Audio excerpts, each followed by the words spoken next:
Olá, gente, hoje eu vou mostrar como fazer papinha de ervilha. A gente vai precisar de um prato e um creme que sua mãe tiver, claro, tinta e uma colherzinha. Pronto, vamos começar. Espera aí.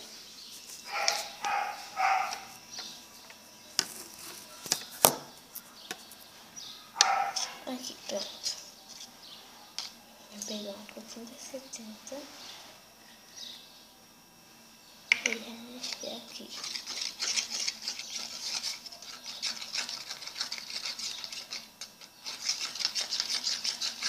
Mexa bastante. Deixando bastante.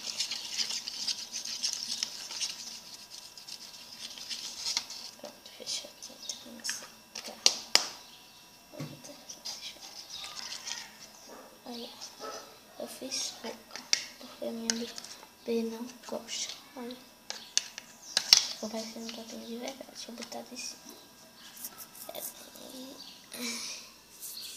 Aí, está pronta. Agora só